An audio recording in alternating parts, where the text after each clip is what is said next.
itself in different areas. Nepotism, surrounding yourself with your kinsmen, with your friends, is also a form of corruption, you know. And then, of course, manipulating the process to favor yourself or to favor your cronies is another form of corruption. The issue is that sentence alone will send signal to any right-thinking person that, 14 years, I better take it easy. Well, you may say it's light because in some cases, the judges may say, okay, 14 years for this, 14 years for count 2, 14 years for count 3, 14 years for count 4. But generally, the law is that all of them will run concurrently, which means that 14 years for each one will be added to become 14 years for all. Our democracy is still evolving. You need some of those things like the immunity clause to strengthen our democracy. If not, we'll fall into anarchy. You understand? There are people who can take advantage of the removal of the immunity clause to hold the nation hostage, to cause chaos, to cause a breakdown of law and order. That, 14 years, I better take it easy. Well, you may say it's light because in some cases, the judges may say, okay, 14 years for this, 14 years for count 2, 14 years for count 3, 14 years for count 4. But generally, the law is that all of them will run concurrently.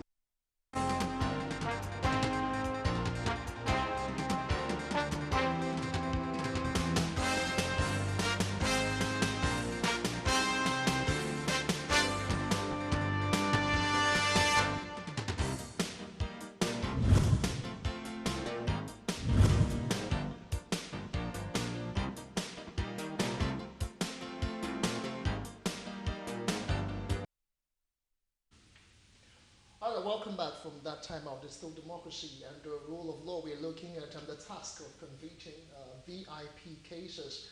Right now, we're being joined by a legal practitioner in the person of Oladapo Kayode. Many thanks for joining us on Galaxy on democracy and the rule of law, my brother. Thank you for having me. All right. We're still expecting others to join us before the end of the show. Looking at the particular conviction of Darie, the former governor of Plateau State, and that of the former governor from Taraba State, what were your initial reactions when you heard about the judgment? Well, it was a welcome one, a one that sets the part of the judiciary and even the anti-corruption crusade on the right track.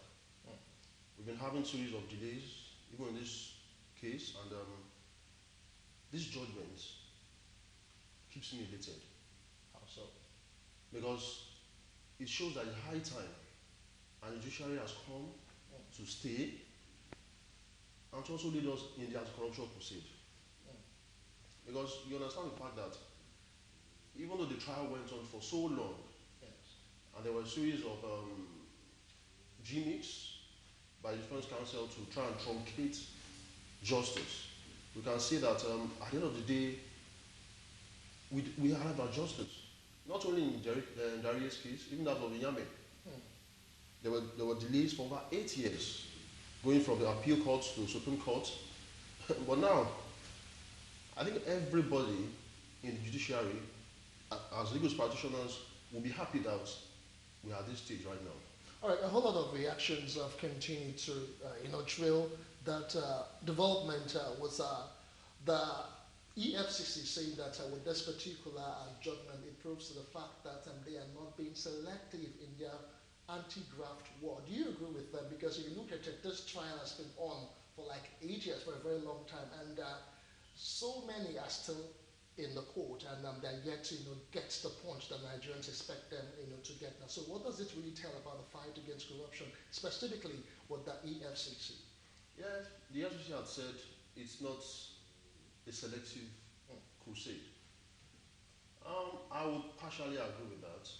Partially? Or let me say, I would agree with them to a point, because... To what point? Yeah, you should understand the fact that people are still skeptical, because these two persons or personalities are personalities from the past governments. Yes.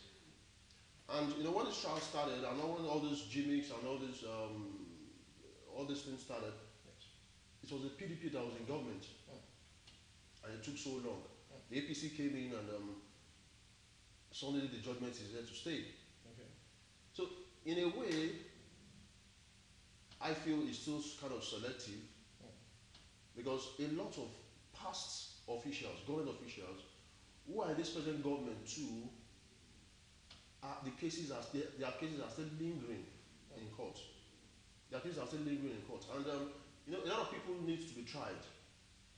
But you see, one thing people do now is immediately they realize that there's a new government in town. They quickly go there, they run there to get a shield. Okay. And sometimes it happens that way.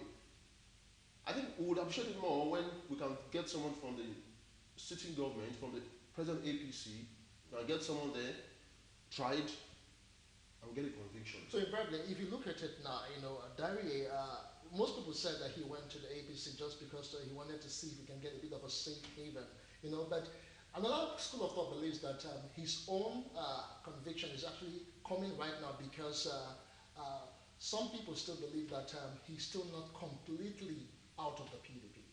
Exactly, I agree with that. So what does all of this pretend? That is he not still selective per se? That's what I'm saying. I feel you know, Darie's coming into APC was late. Okay. That's the opinion of some persons because they feel he probably has started his government with them. Then it's possible maybe this thing will still linger on for a long time. Because you see, the thing there is this: the prosecution belongs to the government. Right. You understand? And you know, there are some times where you just realize that everything is slow. It is the government that should hasten prosecution up. I know the defense counsel have a lot of things they do. They file these plenary objections, but if they want to work, the prosecution know what to do. So when you say the prosecution knows what to do, by prosecution here you mean the Economic and Financial Crimes Commission. Yes. Most times they go to court with a barrage of counts. Sometimes they hear 100 counts, which they cannot exactly substantiate in the court of law. I mean, what should they be doing? Right now, this one actually is one out of so many, you know, that they've actually gotten victory in recent times. Yes. Yeah, you see, the thing is, it's not bad if they go to court with more than 5 count charges or 10 if they can prove it or they think they have evidence to back it up. But you know, I understand the fact that with the EFCC, especially in past times, you see them coming to court with like almost 40. It's not easy to get a conviction on the count. It's an Herculean task to get on 40 counts.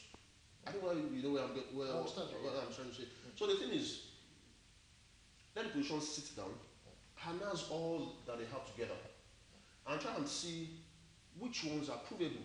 You don't need to go to court and lay 50 count charge against somebody. If it's 10, if it's 5, if it's 2, if it's 1, that you know you can, because you get the justice, you get it in time. Why not just go for that one? And just forget about all the sometimes frivolous charges that they charge. Okay, let's still look at the angle of the defection of you know, people from the opposition party now to the ruling party. Some people have actually defected and they've had cases to answer. Even till now, they've not been touched. What would you say as regards that? Yeah, you see, it's not even those. It's not just those people that are in the party right now. Even some so-called PDP members too, we still have their cases in court. Yes. Someone like Nnamani is still there. Someone like Iyabo Obasanjo Bello. Amata is still in court. That was over 8 years ago. Nnamani, we've not even heard anything. So it's not a matter of whether, I understand the fact that some people come to the ruling party so that they can find a safe haven. But I think our major thing in this country right now should be getting justice at all costs. Once someone has committed a crime, it doesn't have to be a PDP state. Like Justice Adebukola said, said that corruption is corruption. You don't paint it with anything. But the fact that you helped maybe your party or you helped somebody, once you are corrupt, you take money from somewhere, you put it into somewhere else, you should face the consequences.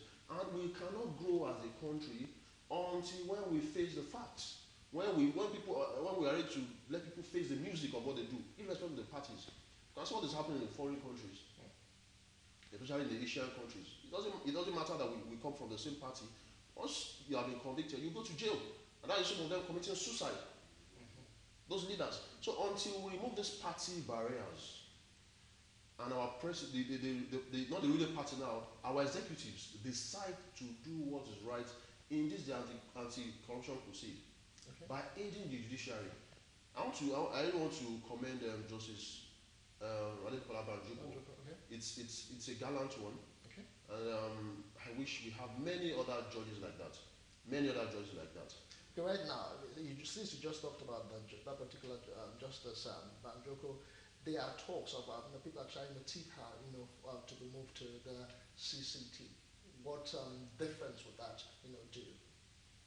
Yeah, now let me say something. Justice Adebola Banjoko, she's not the only upright judge that we have. Okay. We have numerous ones. I can conveniently say that most of our judges, especially the High Court, we know there are some corruption. We've seen some things that happen, but most of them are still upright.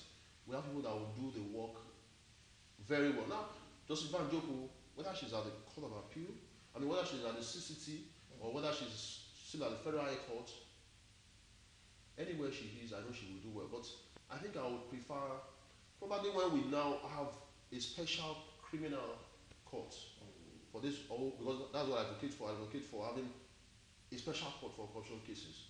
Why don't I just move out there, then a few other ones, put her at the anti-corruption court, and let's see how we move from there. All right. It's still democracy and rule of law coming to you from Galaxy Television. Just to remind you that you can be a part of this conversation. If you have a question, if you have some sort of a feedback, you want to contribute to this particular topic, the case of prosecuting VIP cases in Nigeria, feel free to do so. The number is now on the screen. Just send us an SMS, or you can also interact with us on our social media platforms. We'll take a quick break. We'll be right back. Stay with us. I must commend President Buhari, for demonstrating the necessary political will and giving the EFCC the necessary support. Yeah, but definitely it should not just be about fighting political corruption. Corruption manifests itself in different areas. Nepotism, surrounding yourself with your kinsmen, with your friends, is also a form of corruption. And then, of course, manipulating the process to favor yourself or to favor your cronies is another form of corruption. The issue is that sentence alone will send signal to any right-thinking person that, 14 years, I better take it easy.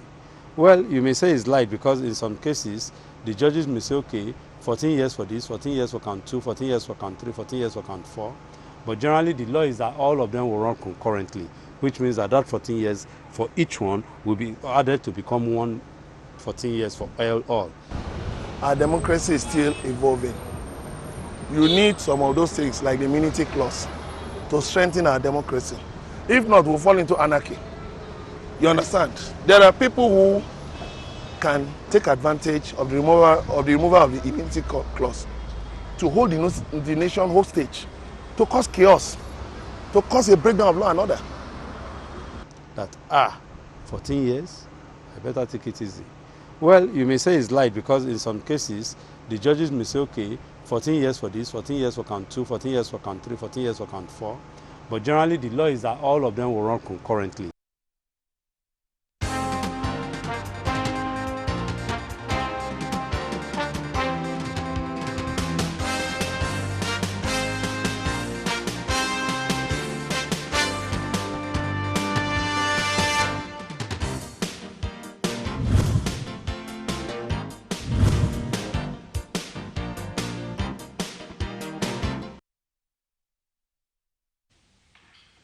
Welcome back. If you've just joined us, you're watching Democracy and Rule of Law coming to you from Galaxy Television.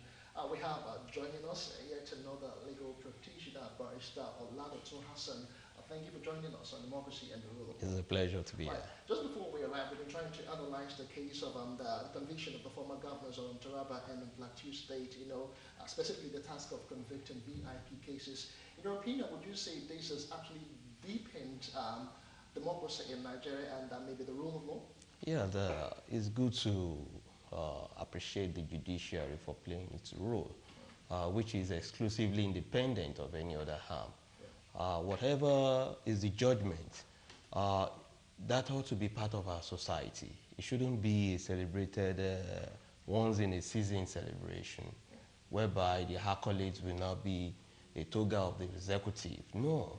this ought to be part and parcel of our society. And in going into the case itself, these are one of the issues about our prosecutory system, the kind of longer process of education of our matters. And yes, it might take a very long walk to freedom, but kudos to judiciary.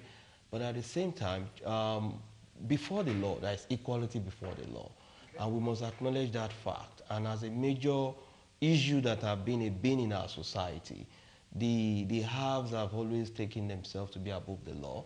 And the kind of, the measure of politics and governance have been so mesmerized to the extent that they are sacred cows. It is only in democratic systems such as Nigeria that begin to see segregation of how to prosecute those that have actually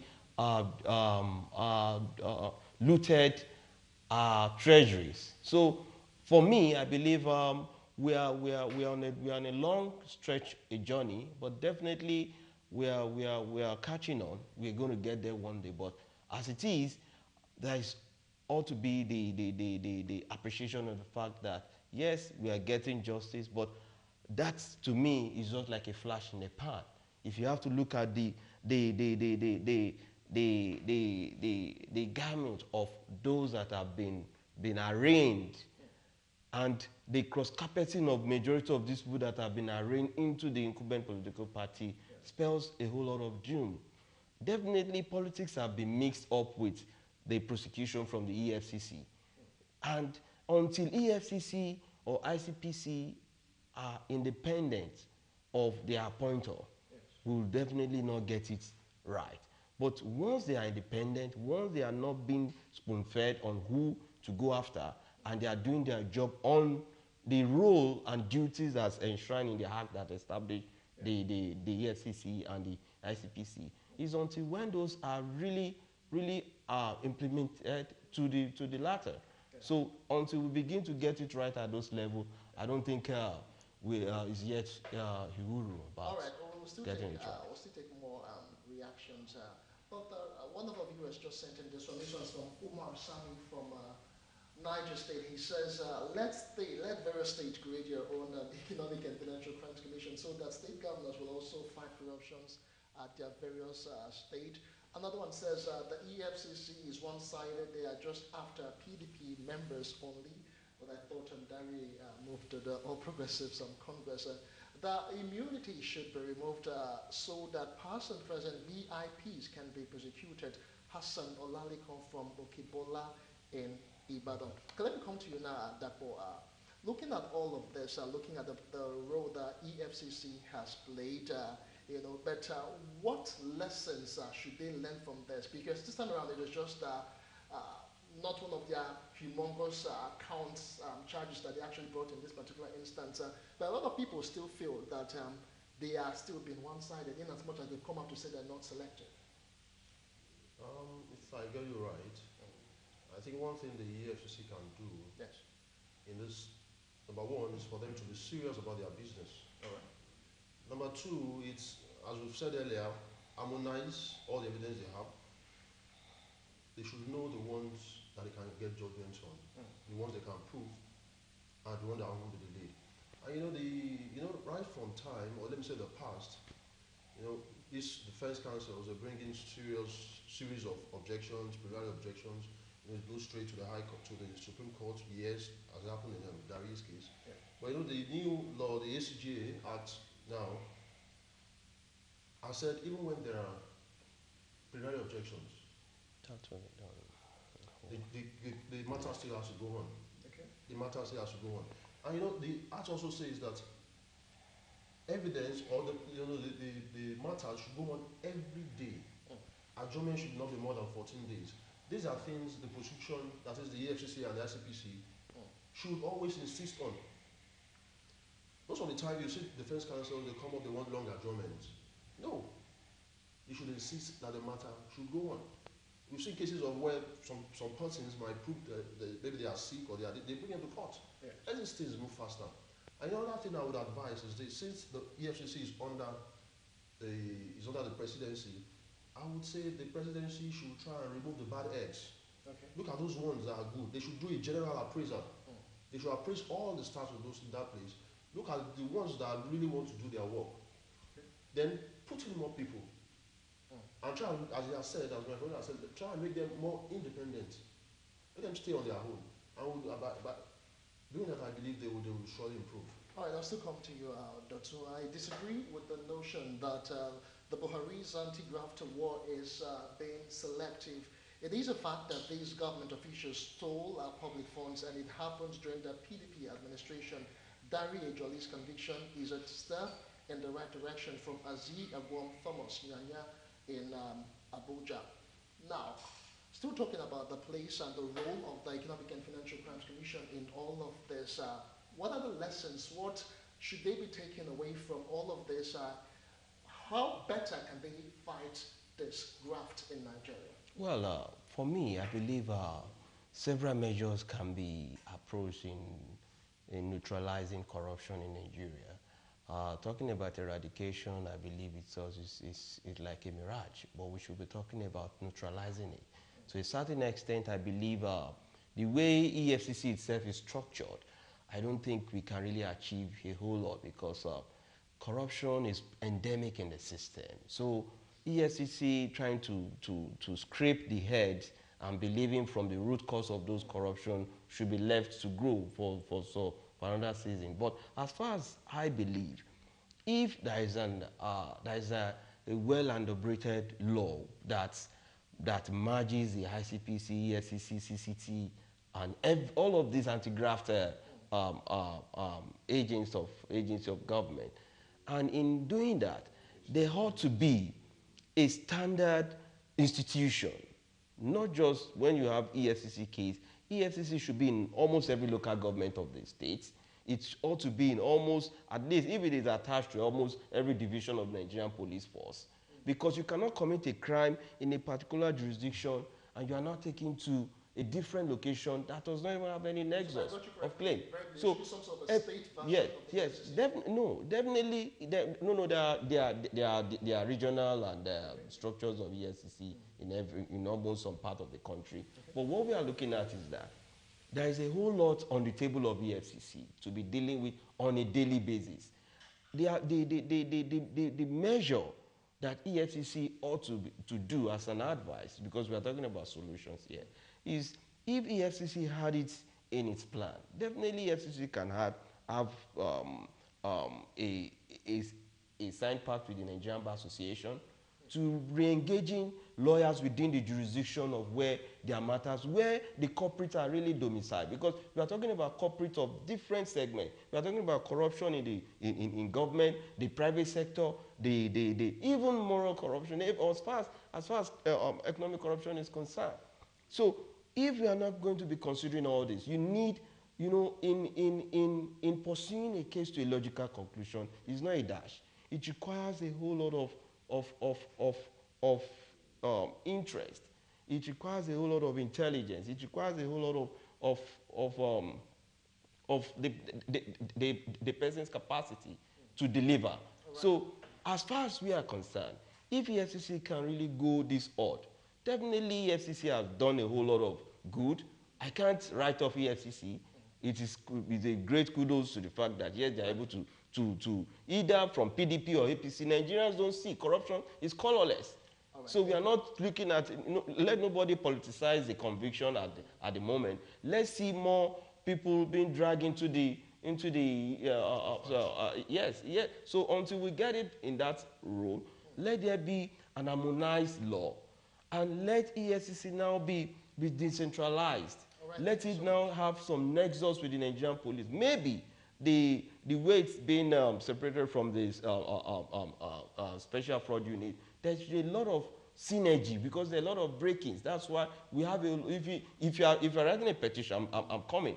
A whole lot of lawyers, yes, a whole lot of lawyers explore different ambits of when you want to prosecute such crime. You can go to EFCC, SFU, but if you have a strict law, and there should be an independent court for our corruption cases, so that it will not be mixed with the